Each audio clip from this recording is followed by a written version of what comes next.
Okay అండి, అందరికీ good morning అండి. నా పేరు లక్ష్మణరావు, మాది ఆదివాళ్ళు. నేను ఈరోజు వంట పాత్రల గురించి చెప్తానండి మీకు.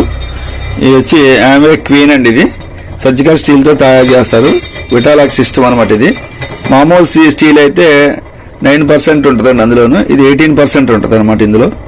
అందుకే సర్జికల్ స్టీల్ అనమాట ఇది. దీనికి విటాలాక్స్ సిస్టమ్ ఉంటుంది. ఓకే అండి, ఇందులో అరటికాయ కూర ఉడుకుతుంది. అంటే ఇప్పుడు అరటికాయలు ఉండే పోషకాలు, ప్రోటీన్ కానివ్వండి, ఫైబర్ కానివ్వండి, అవన్నీ ఏవైతే ఉన్నాయో ఆ పోషకాలన్నీ కూడా 100% ఇందులో ఉంటాయి.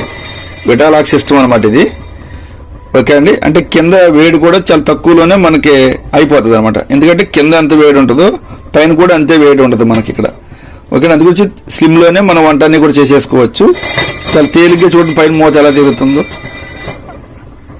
ఓకేనా, అంటే విటాలాక్స్ సిస్టమ్ అనమాట అందు గురించి. ఓకేనా, అలాగే ఇది ఇందులో పెద్ద గిన్నె అనమాట. మొత్తం 3 గిన్నెలు ఉంటాయి, 2 మూతలు అనమాట. అందులో ఇది పెద్దది. ఇది ఇందులో మనం రైసు లేకపోతే ఇడ్లీ లాంటి రేకులు పెట్టుకుని ఇడ్లీ వేసుకోవచ్చు. లేదంటే ఇందులో మనం ఏదైనా సాంబార్ లాంటిది పెట్టుకోవచ్చు, చికెన్ బిర్యానీ అన్నీ చేసుకోవచ్చు అనమాట అండి. ఇది కూడా ఇందులో రైస్ ఉడుకుతుంది. అది రైస్ ఆల్రెడీ బాయిల్ అయిపోయింది. ఇది అంటే దీంట్లో యూజ్ చేసుకోవడం అంటే ఫైబర్ లాగా ఉంటుంది.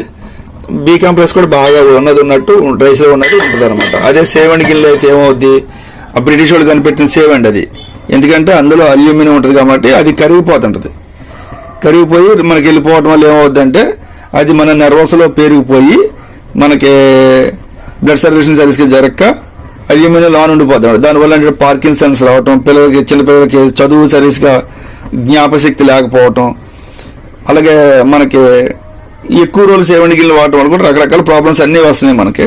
పైగా ఏంటంటే ఆ కుక్కర్ గిన్నెలు అయితే దాంట్లో ప్రెజర్తో ఉడకబెడతారు కాబట్టి ప్రెజర్ ఎక్కువైపోయి మనకి అందులో ఉన్న సత్తు అంతా కూడా పోతుంది.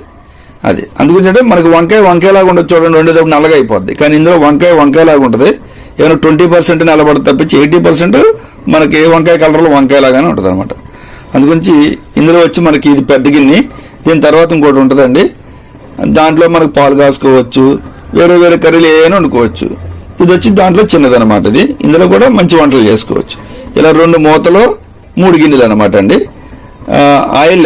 ఆయిల్తో పని లేదు. మీరు కావాలంటే జస్ట్ కొద్దిగా వేసుకోవచ్చు, పప్పు నూనె కానీ ఎర్చల నూనె ఒరిజినల్ కానీ. ఓకే అండి, ఆయిల్స్ కూడా రిఫైండ్ ఆయిల్స్ అవి వాడొద్దు మీరు, చాలా డేంజర్ అనమాట. ఎక్కువగా మనకి భూముల నుంచి వచ్చిన గింజల నుంచి వచ్చే ఆయిల్ ఎక్కువ వాడండి. వాడే ఆయిల్లో మట్టి కోకోనట్ ఆయిల్ ది బెస్ట్. ఇది నెయ్యి అయినా వాడుకోవచ్చు. ఓకే అండి, ఇలా యూజ్ చేసుకోండి. నేను యూజ్ చేస్తున్నాను, చాలా ఆరోగ్యంగా ఉంటున్నాం, మీరు కూడా ఉండొచ్చు. ఓకేనండి, రైట్.